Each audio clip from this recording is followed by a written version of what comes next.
Nós estamos refletindo os fundamentos que nós cremos.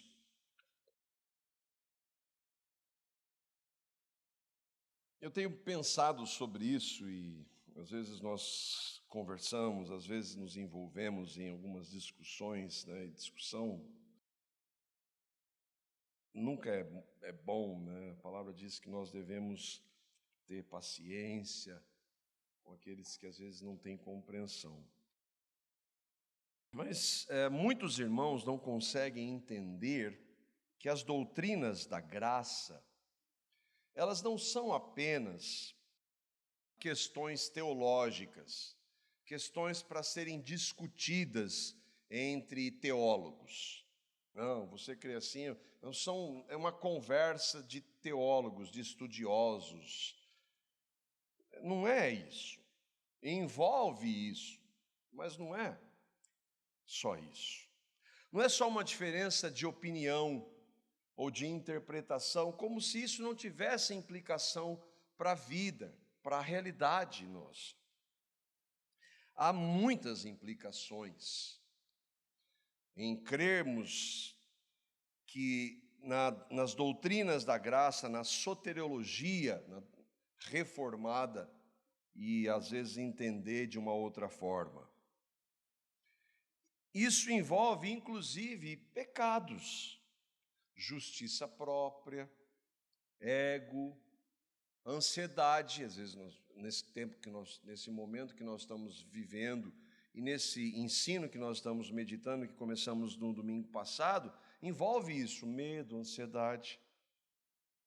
Sem o ensino, sem as bases das doutrinas da graça, sempre tem, ainda que por menor que seja, a pontinha do dedinho do homem, assim. Porque sem compreendermos que é absolutamente tudo pela graça soberana de Deus, vai sempre haver aquela discordância. O homem é totalmente depravado, mas ele não é totalmente depravado. O homem é que no final decide. Existe algo oferecido e é o homem que decide no final. É o homem que escolhe. Ele decide, portanto, ele escolhe. E com isso, se é o homem que faz, ele pode resistir. Eu posso dizer não ao Espírito Santo. Eu posso resistir ao poder de convencimento e convertedor, essa palavra não existe, eu inventei, do Espírito Santo. E aí, então, tudo isso vai redundar naquele ponto. O homem, já que depende dele um pouquinho só, ele, mesmo tendo crido na graça, no final ele também perde. Então, ele não é tão depravado, ele decide, ele escolhe, ele resiste, e, portanto, ele pode perder. Entende que não é somente uma questão teológica, mas há muito mais para isso. Isso implica para a vida. Eu nunca esqueço de uma irmã que nós nos reuníamos aqui e que ela tinha medo de perder a salvação. Eu já falei várias vezes isso. E que às vezes ela ia dormir e orava e pedindo ao Senhor perdão pelos pecados dela. Nós devemos fazer isso. Mas e se ela não conseguisse lembrar de todos? E a gente não lembra. E se não desse tempo de pedir perdão? E ela dizia que às vezes ela ia dormir com medo de que ela poderia perder a salvação. Isso tem implicação para a vida? Claro que tem. É uma vida sem descanso, na dependência nossa acaba sendo. Dentro das doutrinas da graça, no final, e aí talvez seja o grande problema, é que não sobra absolutamente nada para o homem. Não tem nada do que eu me gloriar. E talvez esse seja o grande embate. Não é questão da justiça, de se Deus é justo ou não, não. A questão é mais profunda, é lá dentro. E uma das áreas que nós vemos isso, dá uma distorção dessa doutrina, é aquilo que nós estamos vendo da certeza da graça e da salvação. E mesmo, e aí eu queria ver com vocês, a gente começa a meditar um pouco nisso, e quando eu tenho dúvidas? Porque você diz que, de acordo com a palavra, a gente pode ter certeza da graça e da salvação, mas e se eu tiver dúvidas? Nós vimos na semana passada, à luz das Escrituras, que todos os eleitos, todos aqueles que creram no Evangelho, que nasceram de novo, que foram convertidos, que foram regenerados, podem ter a certeza e o descanso da salvação. Por quê? Porque nossa certeza está no que Cristo fez. E se ele disse, por exemplo, que lá na cruz, antes de entregar o Espírito, e é maravilhoso isso, o domínio que ele tinha, ele entrega o Espírito. Ele diz, tudo está consumado. Bom, se tudo está consumado, e eu creio no que ele fez, então eu posso descansar. Não somente posso, eu devo descansar. E é isso que a palavra reitera várias vezes. A certeza que os cristãos têm não está neles, mas está em Cristo, em um ato feito de uma vez por todas, como Hebreus diz. Mas aí, na confissão, os irmãos abordam a possibilidade de, às vezes, nós titubearmos, às vezes termos dúvidas. E aí, o que nós fazemos?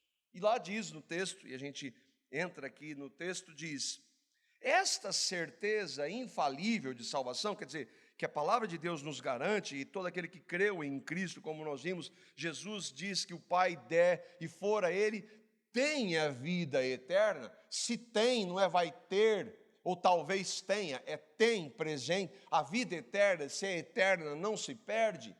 Só em um versículo é impossível, em um versículo só, é impossível negar essas duas realidades, que tem, é presente, é um estado permanente, e vida eterna, eterna é algo que não acaba. Mas esta certeza infalível de salvação não é uma parte essencial da fé cristã, pois um crente pode esperar muito tempo e lutar contra muitas dificuldades antes de alcançá-la. Se eu não tenho aquela certeza, essa segurança, esse descanso, significa que eu não sou salvo? Não, não é isso. Nós somos salvos porque nós cremos no que Cristo fez. E aqui é fundamental nós vermos, ele diz aqui, o que aqueles irmãos disseram, essa certeza infalível de salvação não é uma parte essencial, e aqui nós precisamos entrar em alguns princípios da Escritura. Primeiro, o que é fundamental, o que é essencial na fé cristã genuína? Um dos pontos que nos diferenciam do catolicismo romano, que foram chamados depois dos 5 solas, ou 5 somentes. Somente Cristo, somente a fé, somente a graça, somente a Deus, a glória e só a Escritura. Isso é fundamental, isso é essencial. Se eu negar um desses pontos, então eu não sou um cristão. Isso é fundamental. Crer na divindade de Cristo, que Jesus, quando se fez homem, ainda que fosse homem, ele é Deus. Há religiões hoje que se dizem cristãs e que não professam a isso. Mórmons, por exemplo. E olha o nome da igreja. Igreja de Jesus Cristo dos Santos dos Últimos Dias. Quer mais crente que isso? Nega a divindade? É uma seita. Não crê. Se não crê que Cristo é Deus, porque só Deus salva o homem. Na Trindade, há hoje cristãos que dizem que não existe Trindade, que isso é uma invenção do catolicismo romano. Não, isso é bíblico. Deus Pai, Filho e Espírito Santo, em toda a Escritura. Isso é essencial. Nós precisamos crer nisso, porque isso é fundamento. E aqui a gente faz uma distinção entre heresias e erros de interpretação. Crer na salvação pela graça mais obras, não dá nem para dizer isso, porque se é graça não é por obras. Isso é uma heresia. O catolicismo prega isso, por exemplo. Negar a divindade é uma heresia. Colocar o livro, a escritura, e colocar algum livro, alguma tradição, alguma profetisa, como tem hoje, no mesmo nível de autoridade da escritura, isso é heresia. Então, isso não é essencial. Aliás, é essencial. O que não é, por exemplo, eu creio na graça, mas eu acho que fui eu que decidi no final. Lá na glória você vai aprender que não foi, não. Lá Deus vai falar, foi eu que escolhi você. Se eu não fizesse, você nunca ia escolher, você nunca ia decidir. Mas eu creio em Cristo, isso é fundamental, ainda que eu esteja enganado nesse ponto, é um erro de interpretação. Crer em Jesus como Deus é fundamental, mas eu não consigo entender como um Deus se faz homem e ele é 100% homem, 100% Deus. É uma tentativa, mas nós não entendemos, isso é uma limitação, mas eu creio no fundamento. Crer que toda a Escritura é divinamente inspirada é um fundamento, mas eu não entender plenamente tudo que está escrito não é essencial. Ninguém vai conseguir entender plenamente tudo. Então, não há como negar que existem diferenças entre verdadeiros cristãos que cometem alguns erros de interpretação. Não estou falando de heresia. Heresia não tem nada a ver com a fé cristã, ainda que se diga cristã.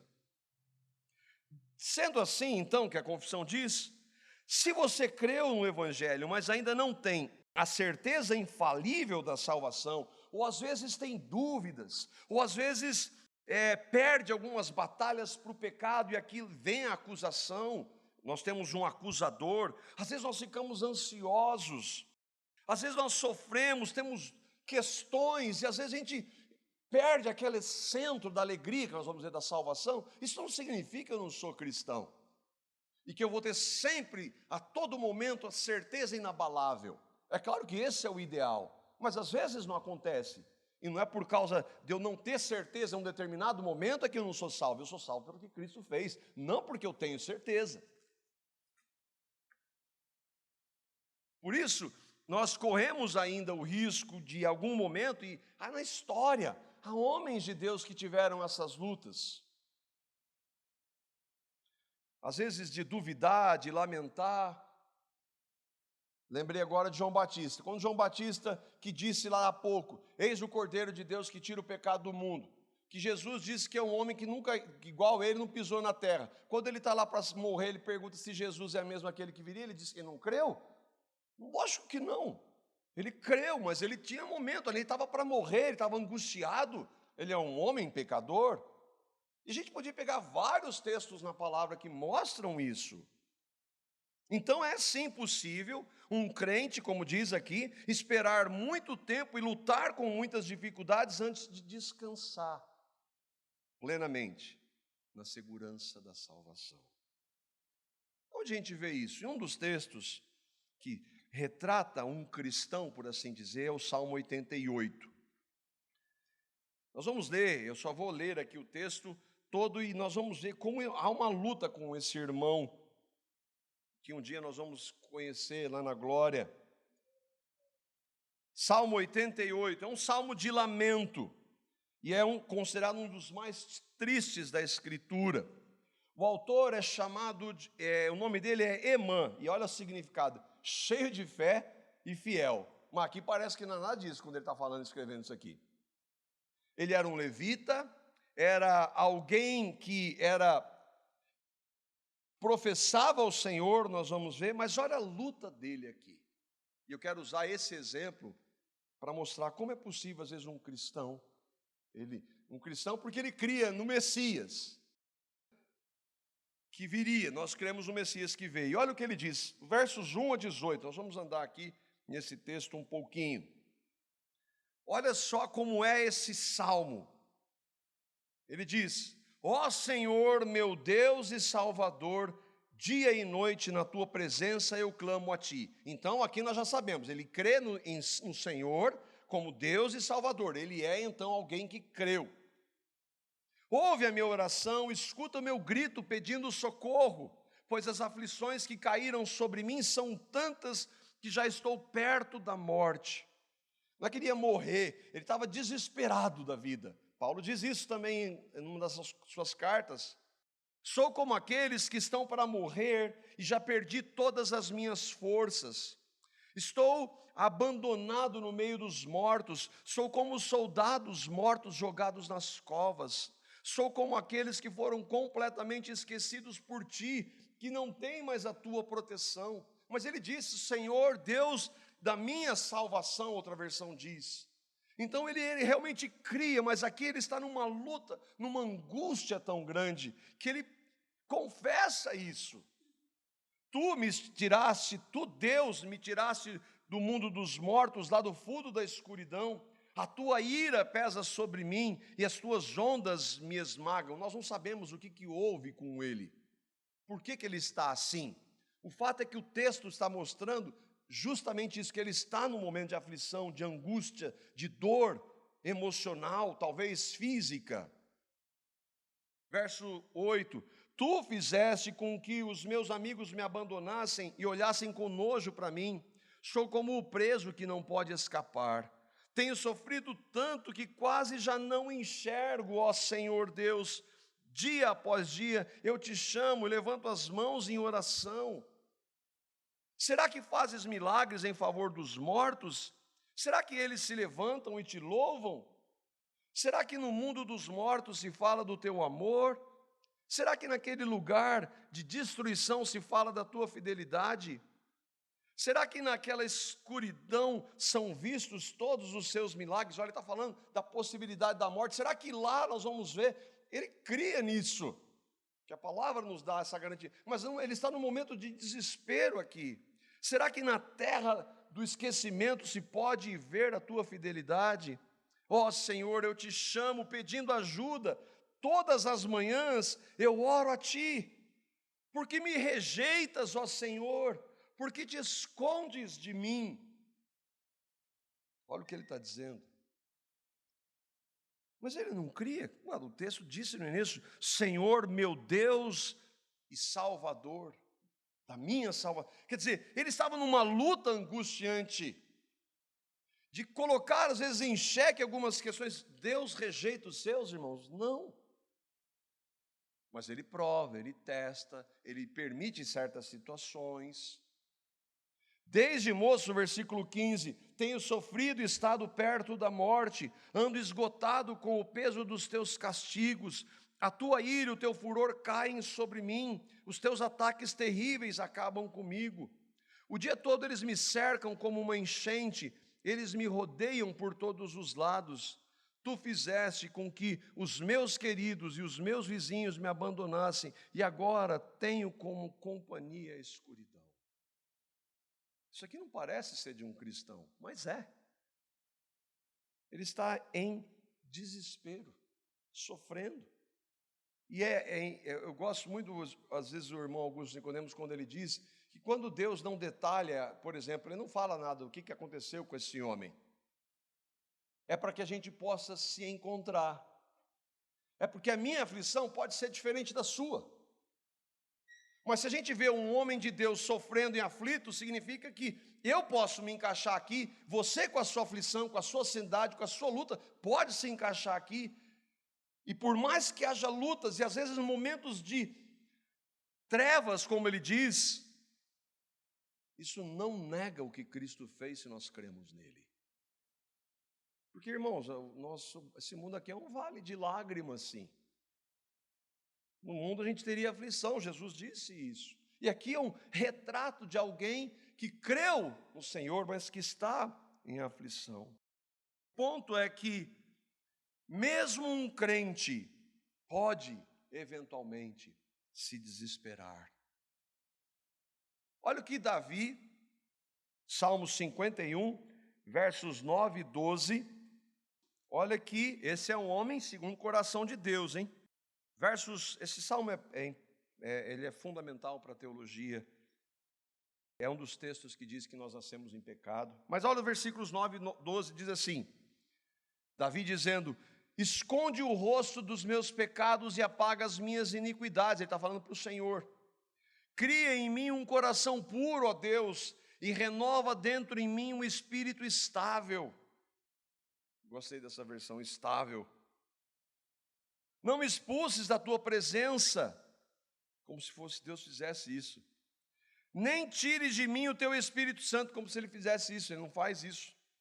Devolve-me a alegria da tua salvação e sustenta-me com o espírito pronto a obedecer. Ele estava numa luta, e aqui a gente sabe que a consequência do pecado, ele diz em outro texto, que o meu pecado está sempre diante de mim. Mas depois ele vai dizer que ele recebeu não somente o perdão do Senhor, mas o perdão da culpa do pecado dele. Davi aqui em um momento em desespero, e nós não sabemos por quanto tempo isso durou. Porque a gente tem um relato, mas não sabemos quanto tempo isso levou na vida dele. Ele clamou, Senhor, não me expulse da tua presença, devolve-me a alegria da tua salvação. Bom, eu só posso pedir alguma coisa de volta se eu já tenho, sim ou não? Devolve-me a alegria da tua... Ele já tinha salvação, ele cria nisso. Mas ele está num momento de desespero e consequência de pecados que também acontece. E é um dos momentos intensos, quando vem o diabo, um dos seus nomes, o acusador, para nos acusar. Você não disse que creu em Jesus? Olha o que você está fazendo aí. Olha o jeito que você falou com seu filho. Olha o jeito que você tratou a sua esposa. Olha aí o que você falou lá, jogando futebol. E aí vai. Olha como você não tratou o irmão. Olha como você não deu atenção para aquele seu irmão. E aí, qual que é o objetivo dele? Que a gente olhe para nós. Então Davi está olhando para aquela situação. O irmão John Gill, comentando sobre esse texto, ele diz, Davi possuía grande alegria espiritual na salvação. Eu coloquei uma reticência aí, porque tem vários outros comentários no meio. A qual, essa salvação, o Deus Pai havia feito uma aliança com Davi. Mas essa alegria pode ser interrompida e descontinuada por um tempo, por cair em pecado, como o caso de Davi e o caso de Pedro mostram, lembra? O caso de Pedro. Mas uma restauração dessa alegria da salvação, é desejada, mostrando um novo interesse, particularmente por uma aplicação da graça e da misericórdia perdoadora. Ele está numa busca, Senhor, tem misericórdia. Por isso que alguém que diz, às vezes eu vou conversar com uma pessoa, eu cometi esse pecado, mas também, né? Isso aí não é arrependimento.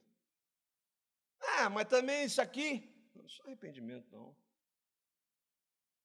Você está justificando, você foi pego com a mão lá, né? Arrependimento, eu pequei contra o Senhor. Tem misericórdia de mim, Senhor. Não importa o que vocês acham, tem misericórdia de mim, porque eu pequei contra o Senhor. E aí então tem sim a restauração da graça, o trono para nós que cremos é um trono de graça, a misericórdia sendo renovadas todas as manhãs, por que será, né? Bom, se eu e vocês não precisam de misericórdia, não precisa ser renovada, mas elas são renovadas justamente porque nós precisamos delas todos os dias. Assim então, ainda que possamos, de acordo com a palavra, ter a certeza e o descanso da salvação, isso não significa que, tendo crido em Cristo, de verdade, se eu tiver dúvidas, aflições, culpa por causa do meu pecado. Irmãos, quando nós cometemos um pecado e vamos diante do trono da graça e confessamos o nosso pecado, nós somos perdoados. Isso é indiscutível. Aliás, nós já fomos perdoados em todos os sentidos. Se eu cometer um pecado amanhã, eu já fui perdoado. A questão é que, às vezes, a culpa continua. Por isso que Davi diz, perdoa o meu pecado e a culpa do meu pecado, que às vezes vem. E, em um sentido, eu estava ouvindo uma mensagem do irmão Augusto, essa semana também, que ele disse que a culpa é importante também. Por quê? Porque aquele peso de ter errado contra o Senhor, ele nos traz arrependimento, vá diante dele pedir perdão e misericórdia. O que nós não podemos é viver culpados. Nós temos que descansar. Então, tudo isso às vezes abala aquela certeza da salvação. Se eu verdadeiramente crio no Evangelho, por que está acontecendo? Seja independente da razão, o que está acontecendo se eu ficar abalado? É porque eu não estou olhando para Cristo. Eu estou olhando para mim, para a situação. Irmãos, convenhamos, todos nós passamos por isso. Ninguém aqui está isento. Olha aqui o autor aos Hebreus, capítulo 12, versos 1 e 2, na metade do 1 ali, diz: o que tem que acontecer então para que eu não tenha essa convicção abalada? Devo prometer, Senhor, a partir de amanhã eu vou ser diferente, não vou mais ficar preocupado com o Covid, eu não vou mais, se eu pecar, eu não vou mais, Senhor, agora eu não vou mais cometer nunca mais aquele pecado, vou fazer uma campanha. Não, olha o que a palavra de Deus diz: corramos com perseverança. Perseverança, irmãos, se está tudo bem, não precisa de perseverança nenhuma. Perseverança tem uma implicação: lutas, sejam elas quais forem. Corramos com perseverança a carreira que nos está proposta. Deus nos salvou. Se Ele nos salvou, Ele vai completar. Mas há uma carreira, responsabilidade. Não vou deitar, então, né? Que eu vou descansar. Deus faz tudo, não vou fazer nada. Não vou ler, não vou orar, não vou buscar. Não é isso. Com perseverança a carreira que nos está proposta. Com base no quê? Em mim, no que eu faço, nas minhas resoluções, resiliência, uma palavra bonita, né? Resiliência, eu tenho resiliência, força de vontade, confissão positiva, determino, eu exijo, restitui o que é meu. Não, olhando firmemente para o autor, aquele que gerou fé para eu crer, e o consumador, aquele que vai me manter crendo. Isso é que a palavra de Deus diz. Olha para Cristo, o qual, em troca da alegria que lhe estava proposta, o autor dos Hebreus falou assim: olha para Jesus, olha a vida dele, como foi só no bem bom, olha como ele viveu, que estava proposta, suportou a cruz, não fazendo caso da ignomínia, da humilhação, e está assentado à destra do trono de Deus. Então, como é que eu posso então ter restaurada? Olha para Cristo. Olhar para Cristo é olhar para a palavra, é buscar, é clamar ao Senhor. Na comunidade nós já batizamos algumas pessoas. E ontem eu estava até conversando com o Ramon um pouco sobre isso, ele estava perguntando se eu estava feliz com o batismo. A gente fica muito feliz, é um dia de celebração.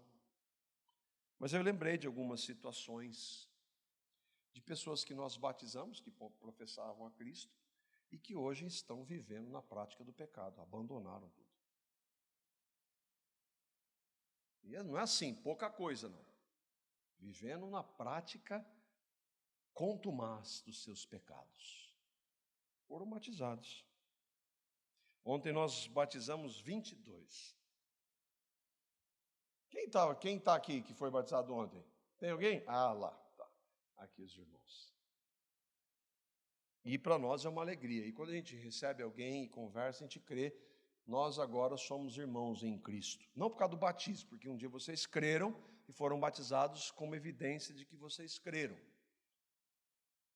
Mas qual a evidência, Fernanda, Lucas, de que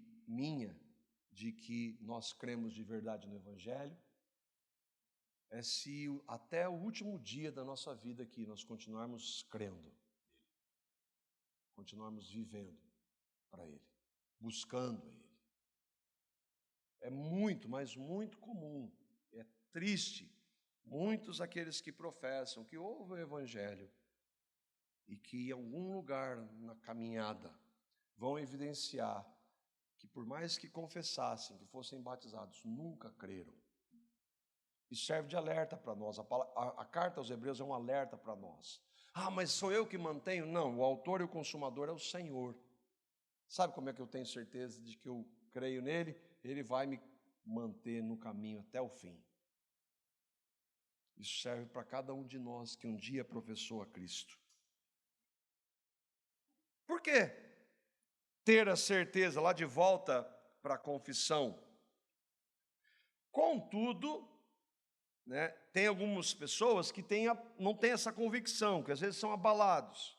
Contudo, não é necessária uma revelação especial para que o crente possa ter essa certeza, sendo habilitado pelo Espírito Santo a conhecer as coisas que lhe são dadas gratuitamente. Por Deus, o crente pode obtê-la através do uso correto dos meios apontados por Deus. Então eu vou vir, então o Espírito de Deus vai se manifestar, vai falar comigo, você é salvo. Não vai fazer isso. Como é que eu posso, então, às vezes no momento de abalo, ter essa convicção e voltar para ela? E aqui os irmãos também trazem algo importante. Não é necessário uma revelação especial. No estudo da Escritura, nós vemos dois tipos de revelação. A revelação natural, que todo ser humano tem de Deus. Todo ser humano, inclusive aquele seu amigo ateu, ele está mentindo para ele mesmo. Pode falar isso para ele. Está mentindo para você mesmo. A revelação natural mostra que Deus existe para qualquer um. De que forma? Olha, onde a gente vê um pouquinho, né? Louvor lá olhando para o céu, aquela coisa maravilhosa. Olha aqui um pouquinho para esse céu aí. Você pode não saber o nome dele, mas você e todo ser humano sabe que alguém criou. Então, revelação natural. A consciência do certo e errado. Todo mundo sabe que é certo e errado. Matéria não tem consciência. A evolução, não tem uma alma, não tem um espírito. Isso não existe. Matéria não produz consciência do certo e do errado. Todo mundo sabe que mentira é errado. Pode ser em qualquer lugar do mundo, em qualquer momento da história. Todo mundo sabe que mentira é pecado. De onde veio isso? A consciência que Deus colocou no homem do certo e errado. Revelação natural. E a outra é assim, Eclesiastes. Nós vamos morrer. Todo mundo vai morrer um dia. E sabe que a vida não acaba na morte. Todo mundo sabe. Então isso é revelação natural. E a revelação especial? A revelação especial é quando Deus, por exemplo, se manifestou no Antigo Testamento, que nós chamamos de teofanias. Deus às vezes se manifestava em várias ocasiões, em todos os sinais que ele fez para o povo hebreu. Deus se manifestou por meio da Escritura, uma revelação especial. E é triste quando a gente negligencia essa revelação especial de Deus, né? E a maior revelação especial de Deus se manifestou em Cristo. Os irmãos estão dizendo que você não vai ter uma revelação especial para dizer que você creu em Cristo. Mas você já tem uma na sua mão que pode, que se você estudar e buscar no Senhor, Ele vai te garantir. Que é a palavra. E aí então, é isso que nós precisamos, caminhar nessa palavra. O que o Espírito Santo faz hoje para nós é iluminar o nosso espírito renovado para compreender a verdade da Escritura. Mas olha um exemplo, você nunca vai lembrar, você pode ter certeza absoluta, pode ser o maior de todos os apóstolos da história dos novos. Você nunca vai lembrar de um texto bíblico que você nunca leu, ouviu. Não vai ver uma revelação de um texto bíblico que você nunca leu. Isso implica em quê? Que você e eu precisamos ler. Olha que coisa impressionante isso. Que constatação. Eu tive uma iluminação agora, revelação especial para entender isso. Então, se eu e vocês não meditarmos nas Escrituras de dia e de noite como ela manda, não vamos. E aí a gente vai ficar abalado. Então, precisa disso. Precisa ter a iluminação do Espírito para entender a palavra. Deus não vai mandar, portanto, um anjo para você, para te dar certeza. Aliás, se vier anjo, cuidado. Mas muito cuidado. Pode vir, viu? Pode vir. E ele vem bonitão. Às vezes, Deus pode mandar um anjo? Pode. Mas como é que você vai saber se é um anjo de Deus? Ele falou? Final das contas, irmão, tudo acaba aqui. Tudo acaba aqui. A palavra. É a única base hoje que nós temos. Nós temos Jesus vivendo entre nós hoje, irmãos? Pelo Espírito em nós, como igreja, sim. Mas fisicamente, não. Nós temos as teofanias? Não. E se tiver alguma manifestação, como é que eu vou saber se é verdade? De acordo com a Escritura. A única base que nós temos hoje é a Escritura. Daí só a Escritura. Mas se o pastor daquela igreja tiver uma revelação de um anjo, e ele trouxe alguma coisa um pouquinho diferente, joga fora. Mas joga com gosto mesmo. O Espírito nos dirige. Olha o que João, 1 João, capítulo 4, verso 13, diz para nós. Se nós nascemos de novo. Se nós nascemos de novo foi por quê? Porque o Espírito Santo nos revelou o Evangelho e veio habitar em nós. E ele não vai mais embora. Olha só 1 João, que maravilhoso esse texto. Nisto conhecemos que permanecemos nele, em Deus. Se você ver o texto anterior. Nisto o quê? Nisso que nós sabemos que Deus permanece. No quê? Que Ele, Deus, nos deu o seu Espírito.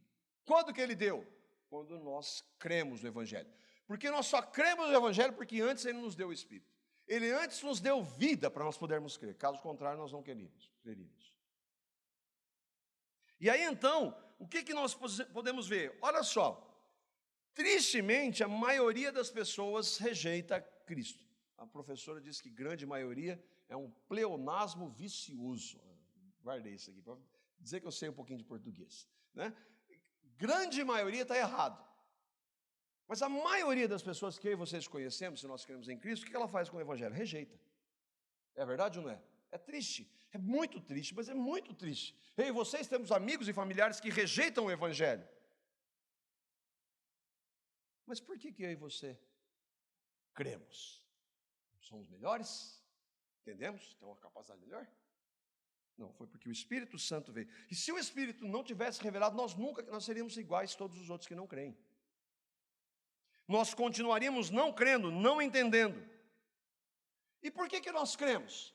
Você sentiu, estava conversando com a irmã, nós falamos quinta-feira da sentir a presença de Deus. Você sente a presença de Deus? Não. Não se sente a presença de Deus. Se crê na presença de Deus. Ah, mas eu senti. Não, você sentiu, peraí.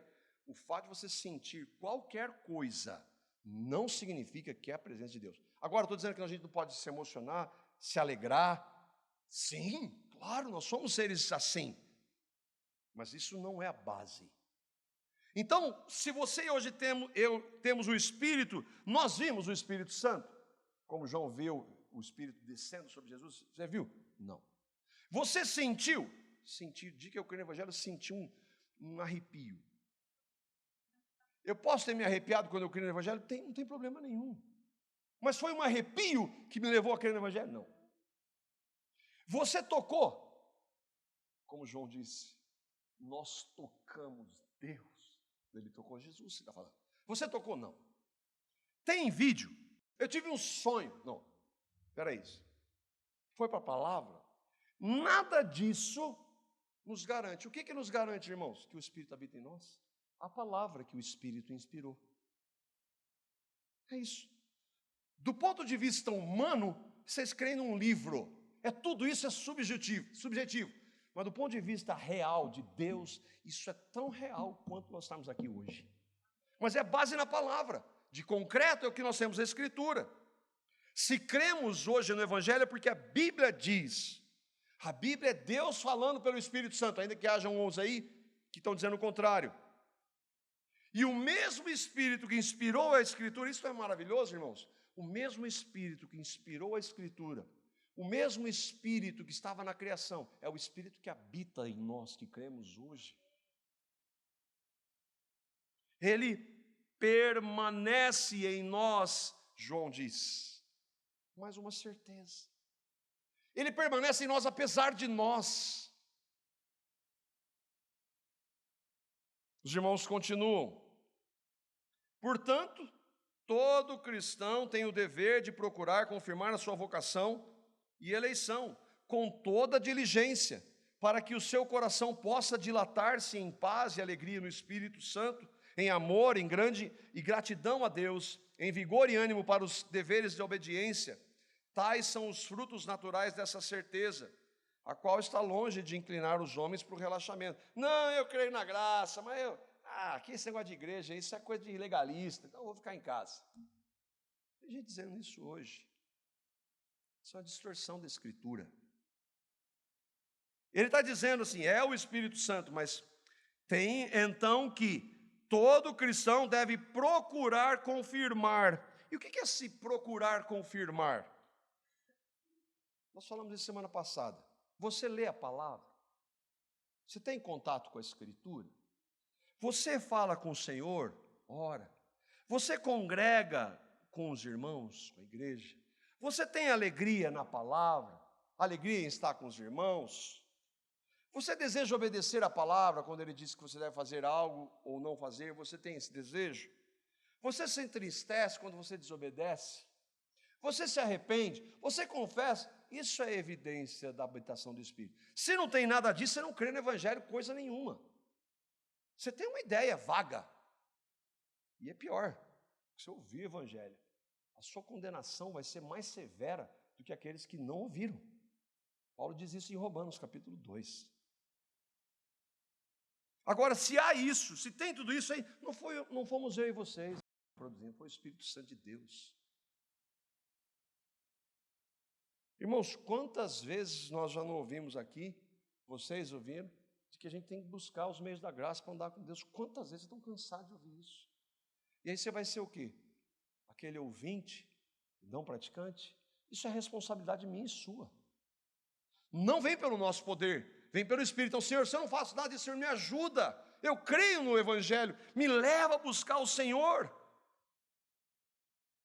Porque por isso, irmãos, é por meio dos meios da graça, é que nós vamos cada vez mais ter segurança na salvação.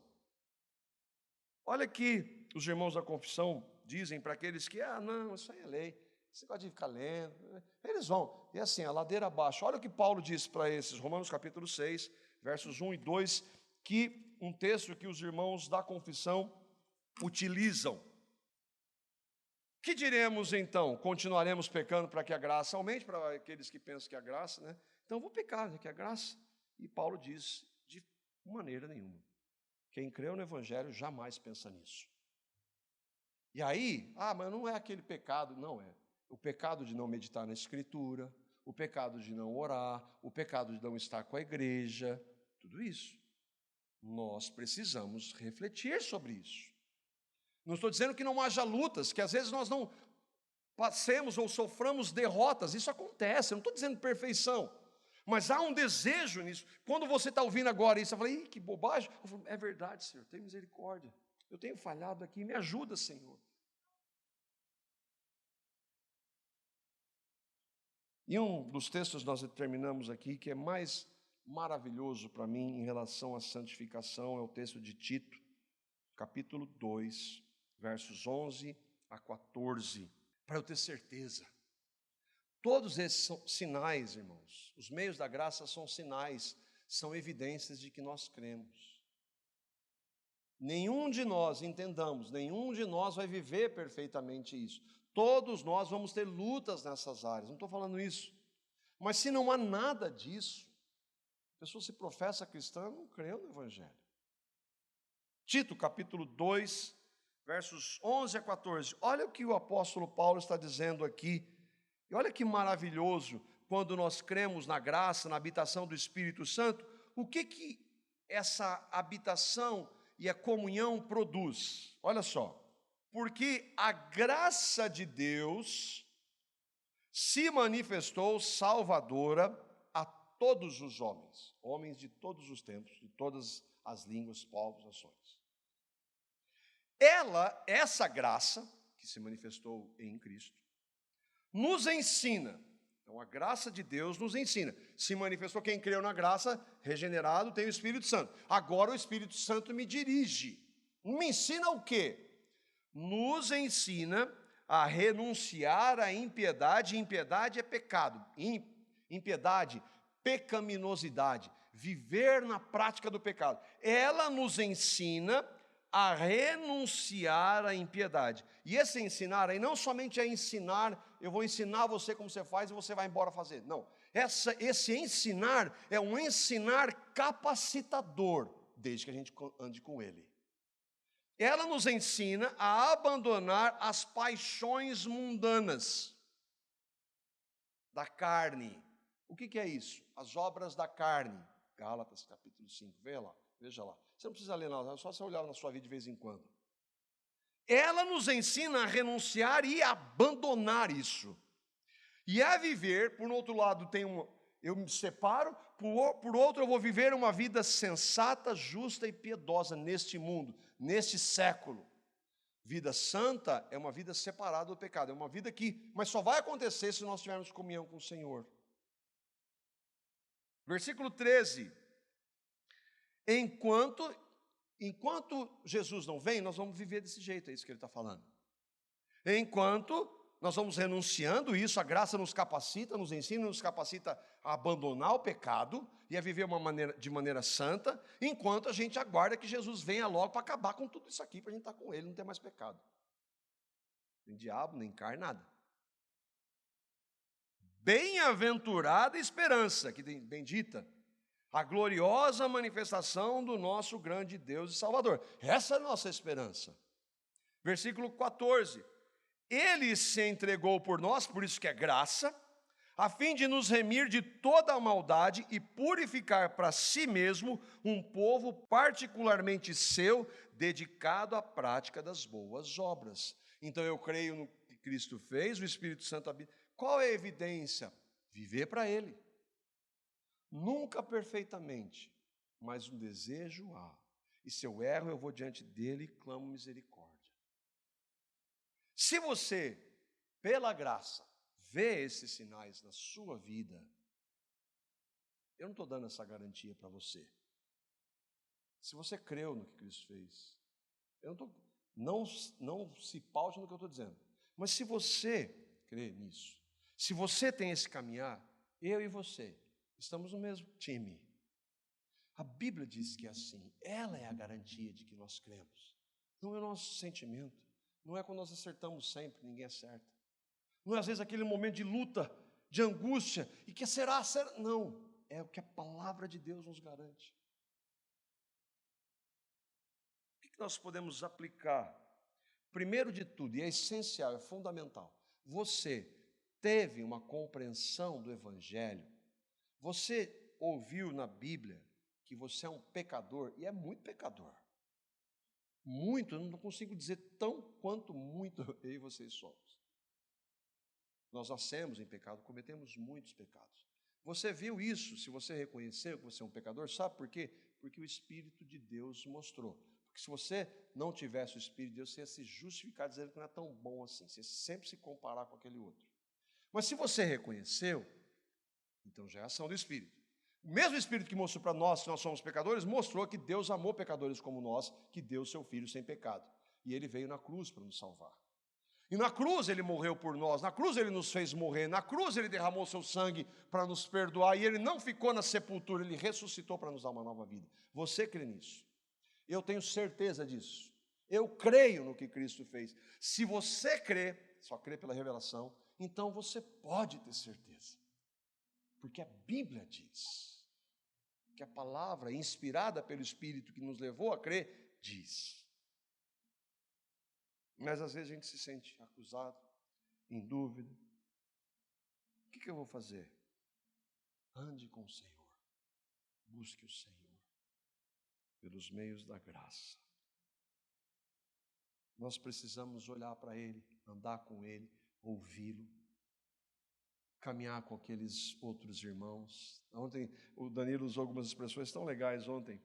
Nós estamos vivendo um pouquinho do céu aqui. Como estava bom. Aqui a gente tem só tão pouco tempo. Nós precisamos andar juntos. Que o Espírito Santo do Senhor dê a você que creu descanso. Se você ainda não creu, que o mesmo Espírito revele o Evangelho e o converta a Ele.